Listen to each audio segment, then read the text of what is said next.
19. I have read 19 books this month. What?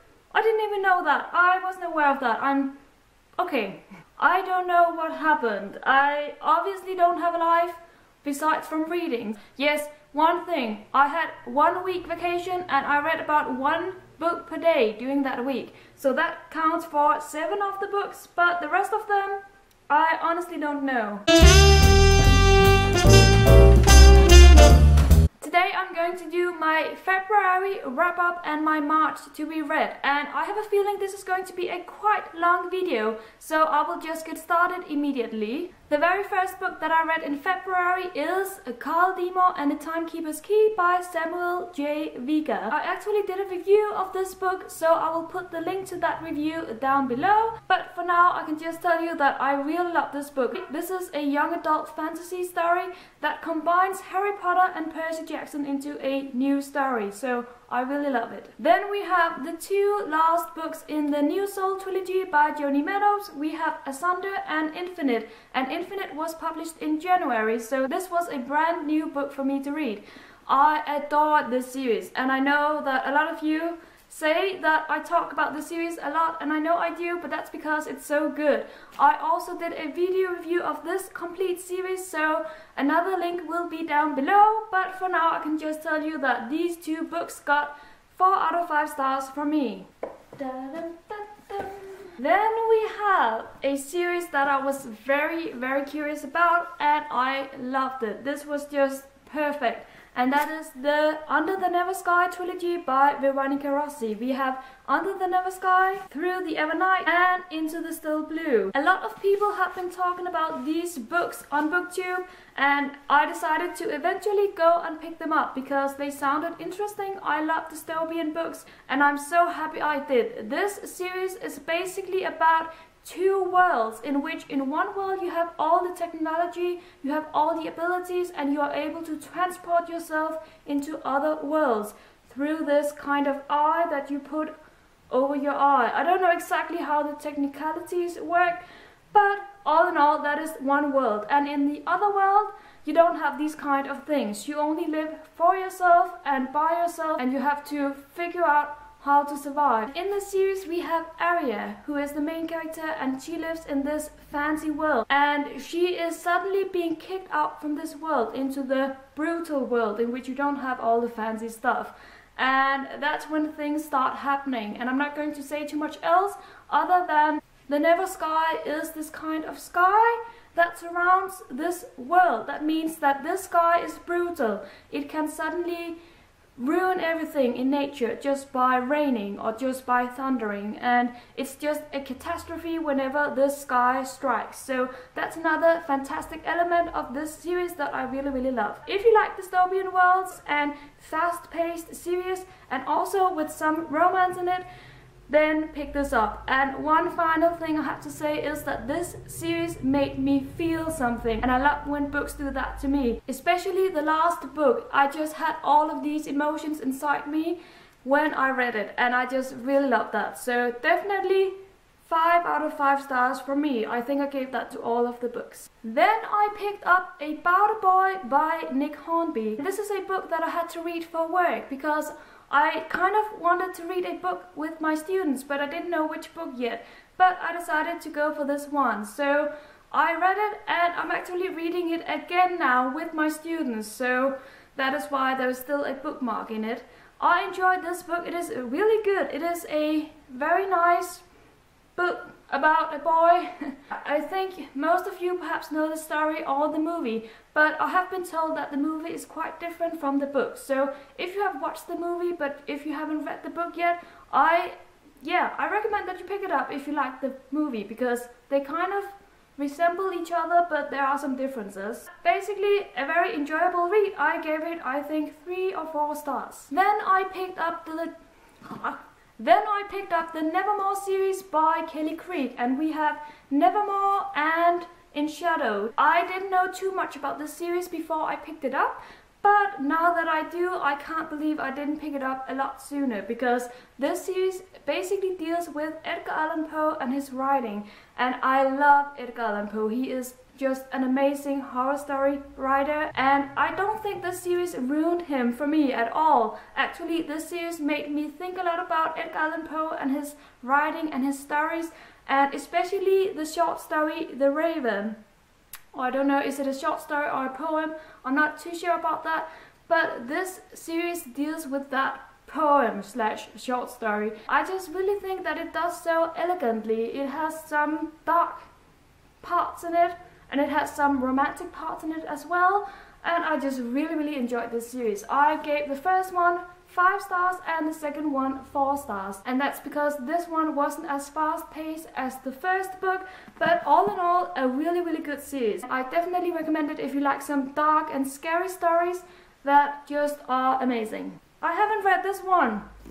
I picked up the wrong book. Oh yeah, that's because this one wasn't in the pile, so I still read 19 books in February. This is obviously Vicious by V.E. Schwab, and oh, hair in my eye. This book has been raved about so much on the booktube community, and of course I had to pick it up. This is a kind of a crime story. It is a contemporary story which deals with 2 men, and those 2 men are friends in the beginning of the book, but they turn out to become enemies, and that's because they work together on this project that deals with dying but not completely dying. And when you are not completely dead, you get this magical power inside of you. That's at least their hypothesis, so that's what they are working on. And they try to kill each other, and I thought that was hilarious, because I personally wouldn't try to kill myself in the name of science. But I thought it was funny how they tried to do it. Obviously I'm not going to reveal too much about the story, but definitely a really good book, and it was fantastic to finally read something by Victoria Schwab, because I haven't read anything by her yet, but after having read this book I definitely will pick up other books by her. 5 out of 5 stars for me. Halfway through the pile, and I feel like I've been talking and talking. I need a little break. Okay, next I picked up The Goddess Test by Aimée Carter, and I read this as a read-along together with Lainey from Ginger Reads Lainey. I have heard some things about this series, but I didn't really know too much about it other than it dealt with the Greek goddess, and that's all. So it was very interesting to dive into this story and see what it was all about. This is about the main character called Kate, I believe. Yes, Kate. And she goes to this high school. In this book we hear that her mother is dying from cancer, and she has been dying for the last several years, but she still lives, and that's obviously great. But basically Kate has a lot of struggles with helping her mother and going to high school, and she also meets this girl named Ava, who is just a total bitch in the beginning of the story, honestly. But it turns out that Ava becomes her friend, and there is a reason for that. And after she becomes her friend, crazy stuff starts happening. And this is I don't know really how to explain it. You have to read it. I haven't read anything like this before, but at the same time I felt like some parts of the book were a little bit too dragging. Like, it didn't need that much descriptions or that long scenes. But all in all, I really enjoyed the book, and I'm very curious to read the next 2 books in the series. I gave this 3 stars out of 5. Some of the books that I was the most excited about reading in February are these books, and that is the Bloodline series by Richelle Mead. And we have Bloodlines and The Golden Lily. We obviously have 4 books in the series, but I only managed to read the first 2 books this month. Great series. I really love the series. I love the Vampire Academy series, and this is a spin-off to that series, and just excellent. I have nothing else to say. I cannot really say too much without perhaps spoiling all of the series, both the Vampire Academy series and Bloodlines.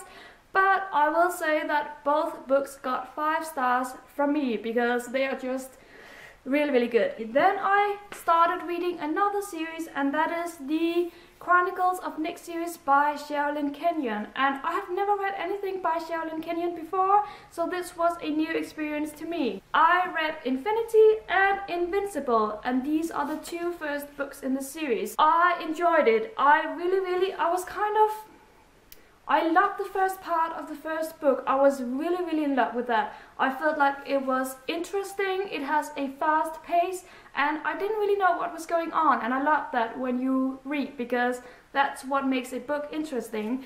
But then something started happening that I didn't really like, and then it turned back to something that I really liked. So it kind of was coming in waves for me. I liked some part and I didn't really like some other parts. But all in all, I had decided to give 4 stars to this one and 4 stars to this one as well, because this is a really good series.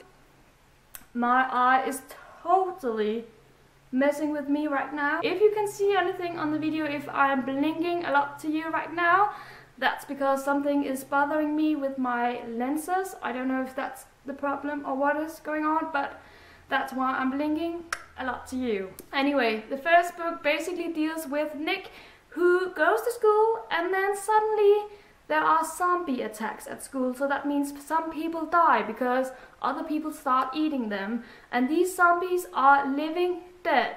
No, they are not living dead. They are living people who are not dead, but they are zombies anyway. So they have a hard time figuring out what is going on and how do we stop it. But that is not the real story, because this is a story within a story. The real story is that Nick is a demon, and he's one of the very vicious kinds. He doesn't know that yet. He's a very sweet and innocent boy, but obviously someone tells him and his world just breaks down.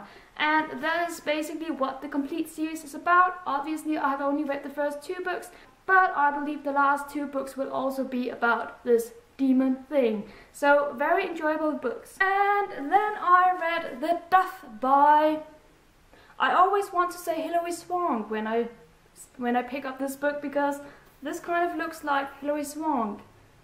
But it is not Hilary Swank. She's an actor and I don't believe she writes books. But this is by Kody Keplinger, and this is a contemporary book, and I have been in the mood for contemporary books lately, so that's why I picked this up. I read it in a day, both because it's a very small book. It has, I believe, less than 300 pages in it, and also because it was really good. I loved it so much. I gave it 5 stars just because I really loved the characters. Especially the main character, she is excellent. I love people who don't have a problem with throwing drinks in other people's faces, because I would never do that, but I love reading about it. So that's one thing I really loved about her.